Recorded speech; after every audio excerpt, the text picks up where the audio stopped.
Hello students, welcome to Smart World, a school of complete education, and today we are going to start with English speaking, right? And there are some very important tips before starting with English speaking course, right? So let's see what are that tips for you. English is a language like our mother tongue. We learn our mother tongue by speaking, so we can learn English also by speaking. What does it mean, right? बच्चों, जैसे आप हमारे अपने mother tongue को बोलते हो, जैसे कोई हिंदी बोलता है, कोई मराठी बोलता है, कोई गुजराती बोलता है, कोई कन्नड़ बोलता है, राइट? हमने इसके कहीं क्लासेस नहीं लगाए हैं। ये हम कैसे सीखते हैं? हम बोल बोल कर सीखते हैं, राइट? उसी तरह जैसे हमारी भाषा मराठी, हिंदी, तेलुगु, तमिल है, उसी तरह इंग्लिश भी एक भाषा ही है और उसे हम भाषा की तरह ही सीखने वाले हैं यहाँ पर, राइट? समझ में आ गया? When we speak our mother tongue, we do not think about grammar, but we shall be aware of grammar, right? जब हम हमारी मातृभाषा को बोलते हैं तो हम कभी ये नहीं सोचते कि हम ग्रामर पॉइंट ऑफ व्यू से सही बोल रहे हैं या गलत बोल रहे हैं, लेकिन हमें ग्रामर का ज्ञान होना चाहिए, ये भी जरूरी है। तो हम ग्रामर भी सीखेंगे, लेकिन लैंग्वेज के पॉइंट ऑफ व्यू से सीखेंगे, लैंग्वेज की तरह ही इंग्लिश को सीखेंगे। We cannot speak any language without speaking. So speak loudly and clearly so that your tongue gets habitual of pronouncing of all English words and sentences. Right? समझ में आया? ठीक है, जब इंग्लिश आपको अगर बोलने सीखना है तो क्या करना पड़ेगा? आपको इंग्लिश बोलना पड़ेगा। और इंग्लिश कैसे बोलना पड़ेगा?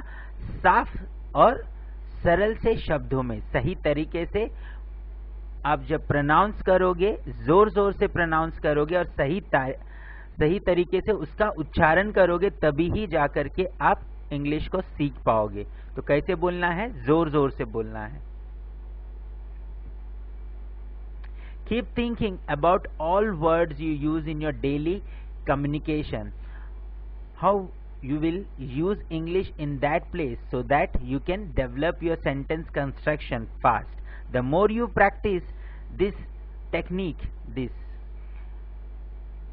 the quick you will be able to learn, right? समझ में आ गया?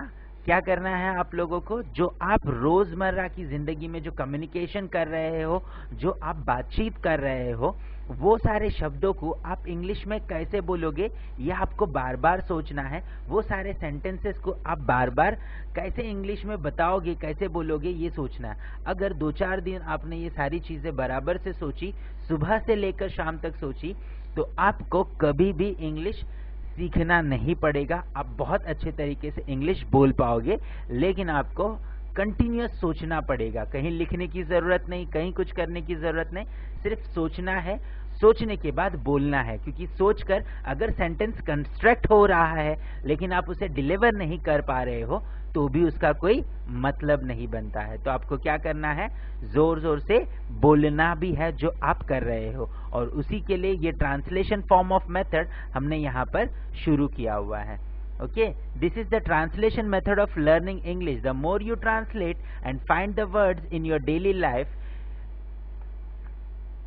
you're not able to find any words, then find out by asking or referring to book, right? आपको ज्यादा से ज्यादा वर्ड्स जो आप करते हो उसे ट्रांसलेट करते रहना है। जितने ज्यादा वर्ड्स आप ट्रांसलेट करते रहोगे, जितने ज्यादा वर्ड्स आप करते रहोगे, और नई नई सेंटेंसेस, नए नए शब्द जो आपको नहीं मिल रहे हैं, उसके लिए आप किसी से पूछ सकते हो, या फिर क्लास में डिस्कस कर सकते हो, या फिर किसी बुक्स को आप रेफर कर सकते हो। आपने अगर सही तरीके से इंग्लिश सीखना है, so what you need to do, you need to pronounce all English words and sentences loudly. This is the very simple form of learning English, right? अब हम क्या करेंगे? जोर जोर से इंग्लिश को बोलेंगे। आप मेरे पीछे इंग्लिश को रिपीट करते जाइए, और हम अभी देखेंगे कि हम यहाँ पर क्या सीखने वाले हैं हमारे इंग्लिश के फर्स्ट लेक्चर में, राइट? तो शुरू करें। Right, so welcome Smart English course, learn to speak English, and today we are going to do day 1, this and that. Okay, so let's start with that. नजदीक की वस्तु और इंसान के लिए हम कहेंगे this, और दूर की वस्तु और इंसान के लिए हम कहेंगे that, right?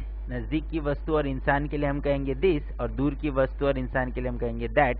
अब मेरे पीछे रिपीट करते जाइए। दिस इज अ टेबल, यह टेबल है। Is this a table,